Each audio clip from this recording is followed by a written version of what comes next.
I'm going to read to you My Name is Bob, and it's based on a true story written by the authors of A Street Cat Named Bob, James Bowen and Garry Jenkins. It's illustrated by Gerald, Kelley. It's a beautiful story and I hope you enjoy. My name is Bob. My name is Bob and I'm a street cat. Shall I tell you my story? Then come with me. I wasn't always a street cat. I grew up in a quiet house with a kind old lady. She looked after me. She loved me and I loved her. I would curl up in her cosiest chair and listen to the beautiful music she played. I thought I was the luckiest little cat in the world. Then one day, the old lady wasn't well. I wanted to make her better, so I sat on her lap, watching her over until morning. But there was nothing I could do to help her. One day, some men in an ambulance came. I hoped they could make her better, so I chased them down the road after them. I ran and tried to keep up. I jumped onto a bus thinking it would follow her, but instead it took me on a long journey into the big city. After a time, the driver made me get off the bus. The streets were very busy and noisy. Everybody was rushing around so fast. I wish I could go back home, I said to myself, but I didn't have a home anymore. I tried to get some food from a dustbin, but some street cats snarled at me. Get lost, one of them spat. I felt frightened and ran away.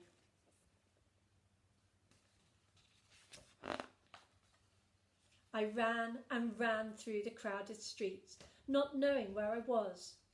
That night, I slid inside a cardboard box in the doorway of a shop. It was warm and cosy, and it made me think of home. I miss curling up in my chair. How I miss my home, I thought. The next morning, a big man woke me up. Scram! He shouted, shaking me out of my box. I ran away. Days passed. Everywhere I went, people chased me off. Weeks passed.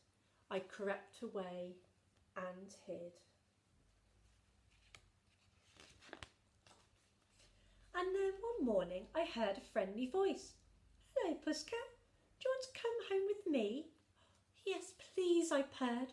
I was so happy that somebody wanted me. But his mother wouldn't let me in.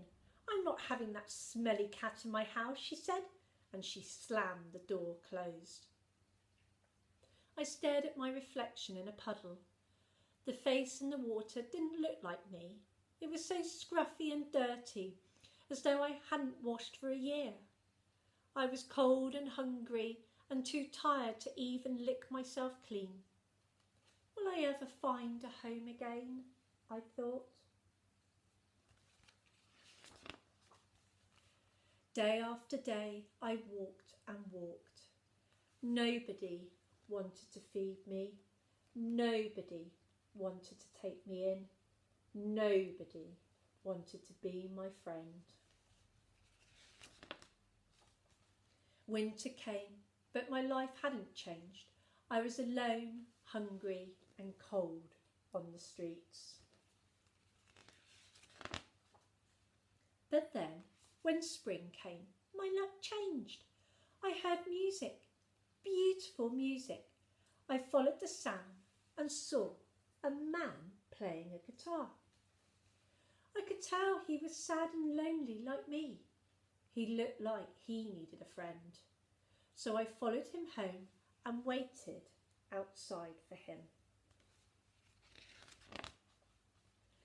That night, I saw a pair of eyes glowing in the dark.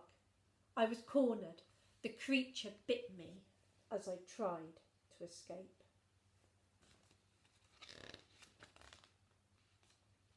The next morning, my leg hurt so much that I hobbled inside the building and sat by the stairs. Perhaps that man will see me here, I thought. Perhaps he will help me. Then I heard. Hello, little fella. You look hungry, the man said. Do you want to come up for some milk and tuna? The man was kind. He stroked me gently and put medicine on my leg. Don't worry, you're safe with me, he said. I felt I could trust him. He seemed like a friend. He told me his name was James. And I'm going to call you Bob, he said. When my leg was better, James and I went out to play music. On the streets, people smiled and gathered to watch us, James and his street cat named Bob. I sat at his feet while he strummed his guitar. I thought I was the luckiest little cat in the world, just like before.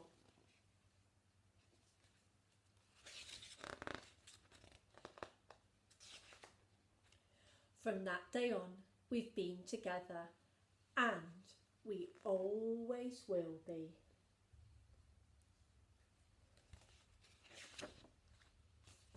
Okay.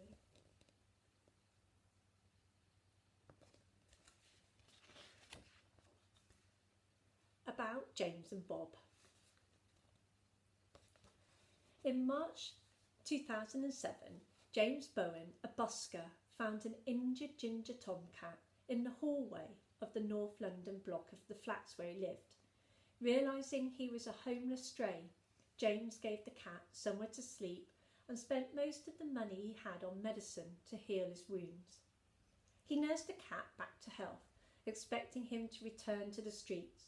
But Bob, as James had named him, had other ideas. He started following James around, even jumping on a bus one morning as his new friend headed to work in Covent Garden. Soon the pair became a popular sight on the streets of London. People stopped to talk to James and give him money and presents for Bob. James had been homeless himself and was trying to make a new life. Together, he and Bob helped each other to find happiness and hope again. In 2012, A Street Cat Named Bob, a book about their adventures, written by James and with my help, was published. It became a bestseller around the world. Today, the pair still live together in London, where they are working on more books and raise money for charities that help animals and the homeless. There are plans to turn their story into a movie. And that bit was written by Garry Jenkins. So, I hope you enjoyed.